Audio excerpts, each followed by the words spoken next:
जय श्री राधे कृष्णा। कल हमने 8वें अध्याय में देखा कि किस प्रकार जलंधर और शिवजी भगवान के बीच में महायुद्ध हुआ।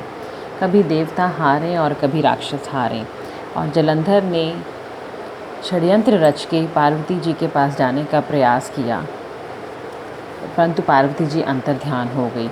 उसी चीज़ का भगवान विष्णु ने सोचा कि जलंधर को भी हम इसी प्रकार समाप्त करेंगे, क्योंकि जलंधर की पत्नी थी वृंदा, जो बहुत ही पतिव्रत धर्म निभाती थी। उसकी वजह से जलंधर मृत्यु को प्राप्त नहीं हो रहा था।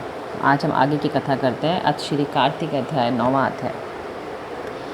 इधर वृंदा ने सुपन देखा कि उसका पति सारे शरीर पर तेल लगाकर नंगा शरीर भैंस पर सवार होकर दक्षिण दिशा की ओर प्रेतों के साथ जा रहा है। यह स्वप्न देख उसे बड़ी चिंता हुई और उसे अटारी तथा गौशाला कहीं भी विश्राम नहीं मिला। तब वह एक वन से दूसरे वन में चली गई। वहाँ वृंदा ने सिंह जैसे मुख वाले 2 राक्षस देखे। उन्हें देखते ही वह डर के मारे भागने लगी। आगे जाकर उसने शिष्य सहित एक तपस्वी मुनि को देखा और उनसे अपनी रक्षा करने के लिए कहा। उसकी प्रार्थना पर मुनि ने अपनी एक ओंकार से उन राक्षसों को भगा दिया। तत्पश्चात वृंदा ने मुनि से विनयपूर्वक कहा कि महाराज, मेरे पति जलंधर तथा महादेव जी में घोर युद्ध हो रहा है। उसमें किसकी विजय होगी, कृपा करके बताइए, क्योंकि आप सर्वज्ञ हैं। यह सुनकर मुनि ने ऊपर की ओर देखा। उसी समय 2 बंदरों ने आकर मुनि को प्रणाम किया और मुनि के संकेत पर वे दोनों बंदर वहाँ से चले गए। फिर थोड़ी देर बाद वे दोनों आकाश की ओर से आए और उन्होंने वहाँ जलंधर दैत्य का सिर और धड़ लाकर फेंक दिया। वृंदा अपने पति के मृत शरीर को देखकर बहुत दुखी हुई और रोने लगी। तत्पश्चात मूर्छित होकर पृथ्वी पर गिर पड़ी। मुनि ने अपने कमंडल से उस पर जल छिड़का और उसे कुछ चेतना आई। तब वह पुनः विलाप करती हुई मुनि से बोली कि महाराज, जिसने देव, गंधर्व और विष्णु सहित तीनों लोकों को जीत लिया, वह शिव के हाथों कैसे मारा गया? हे मुने, आप बड़े सामर्थ्यवान हैं, किसी प्रकार मेरे पति को फिर जीवित कर दीजिए। तब मुनि कहने लगे कि शिवजी के हाथ से मारे गए को कौन जीवित कर सकता है, परंतु फिर भी तुम पर कृपा करके हम इसको जीवित कर देते हैं। ऐसा कहकर मुनि अंतर्ध्यान हो गए और जलंधर जीवित होकर वृंदा के साथ प्रेमालाप करता हुआ आलिंगनबद्ध हो गया। वृंदा भी अपने पति के वश में विष्णु के साथ उस वन में रमण करती रही, परंतु एक दिन मैथुन के पश्चात अपने पति के वेश में विष्णु को देखकर वह अत्यंत क्रोधित हुई और शाप देती हुई बोली कि तुमने मेरा पतिव्रत धर्म नष्ट किया है, इसलिए मैं तुमको शाप देती हूँ।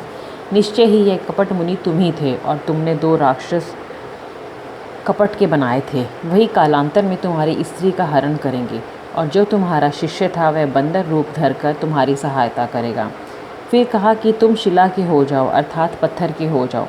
नारद जी कहने लगे, हे राजा पृथु, भगवान विष्णु ने देवताओं तथा अपने भक्तों के कार्य के लिए प्रतिव्रता वृंदा का यज्ञशील कर लिया, परंतु वे मन ही मन अत्यंत दुखी हुए और बोले कि हे वृंदे, मैंने तुम्हारे शाप को ग्रहण किया, अतः मैं अवश्य शिला रूप में हो जाऊंगा, परंतु तुम भी वृक्ष रूप होकर मुझको मिलोगी। उसी समय वृंदा अपने पति के चरणों का ध्यान करके विष्णु के मना करने पर भी अग्नि में प्रवेश कर गई और विष्णु वृंदा का स्मरण करके उसकी चिता की भस्म में लौटने लगे। नारद जी कहते हैं कि हे राजा पृथु, इधर युद्ध में जलंधर दैत्य ने शिवजी को अति बलवान समझकर राक्षसी माया से पार्वती बनाई और उन्हें मारने लगा। उसकी इस माया को देखकर शिवजी नीचे को मुख करके बैठ गए। तभी अच्छा अवसर देखकर जलंधर ने अनेक बाण शिवजी को प्रकट होकर शिवजी को मारे। इस प्रकार शिवजी को संकट में ग्रसित देखकर विष्णु भगवान वहाँ पर आए और शिवजी को राक्षसी माया का ज्ञान कराया। तब शिवजी बड़े भयंकर वेग से राक्षसों को मारने लगे। शिवजी की इस तीक्ष्ण बाण वर्षा के आगे शुंभ और निशुंभ भी ना ठहर सके और वह युद्ध क्षेत्र से भाग खड़े हुए। तब शिवजी ने उनको शाप दिया, क्योंकि तुम युद्ध क्षेत्र से भाग गए हो, इसलिए पार्वती के हाथ से मारे जाओगे। उधर जिस समय वृंदा का पतिव्रत धर्म नष्ट हुआ, तभी जलंधर का बल समाप्त हो गया। ठीक इसी समय विष्णु ने अपना सुदर्शन चक्र अपने तेज सहित शिवजी को दिया।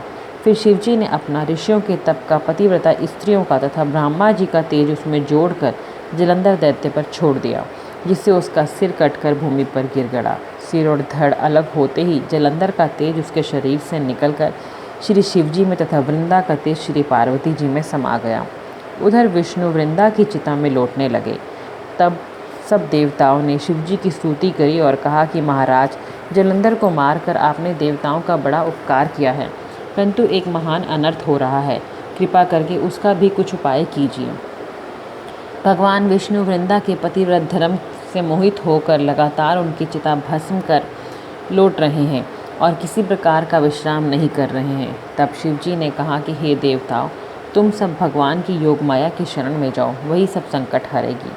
तब सब देवता योग माया की शरण में जाकर उनकी स्तुति करके हुए बोले, हे देवी, आप सारे जगत को उत्पन्न करने वाली, पालन और नाश करने वाली हो। सतोगुण, रजोगुण और तमोगुण तुमसे ही उत्पन्न हुए हैं। ऐसी प्रकृति देवी को हमारा नमस्कार है। तुम्हारी माया को ब्रह्मादिक देवता भी नहीं जानते हैं। उस देवी को हमारा नमस्कार है, जिसके भक्तगण अनादर तथा मोह को प्राप्त नहीं होते। ऐसी मूल प्रकृति को हमारा नमस्कार है।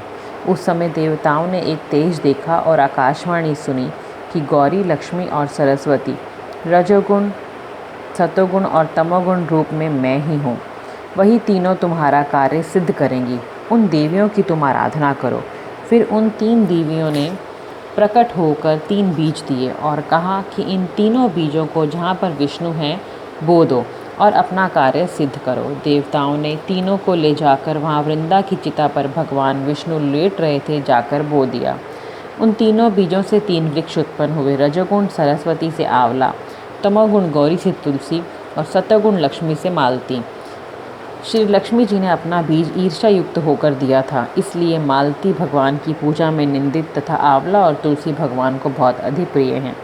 इस प्रकार वृंदा ने वृक्ष रूप को होकर भगवान शालिग्राम से संयोग किया। इसी कारण कार्तिक के उद्यापन में भगवान की पूजा तुलसी के मूल में होती है। नारद जी कहते हैं कि हे राजा पृथु, जिस घर में तुलसी का वृक्ष होता है उसमें यमदूत कभी नहीं आते। इसलिए जो तुलसी का वृक्ष घर में लगाते हैं वे यमपुरी नहीं देखते। नम्रता तथा गंगा का जल और तुलसी का पूजन, यह तीनों कार्य बराबर हैं।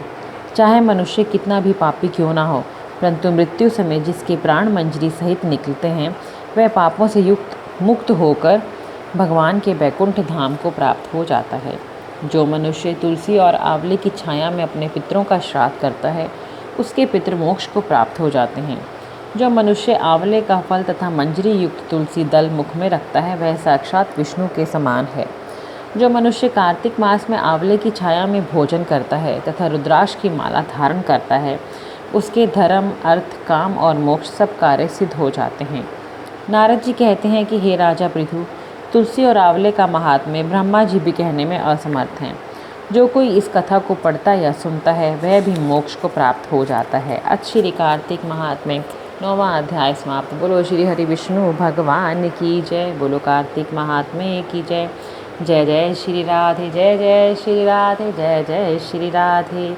कथा सुन के कमेंट बॉक्स में जय श्री राधे कृष्णा, राधे राधे या किसी भी भगवान के नाम का ज़रूर डाल के भेजें। जय श्री राधे कृष्ण।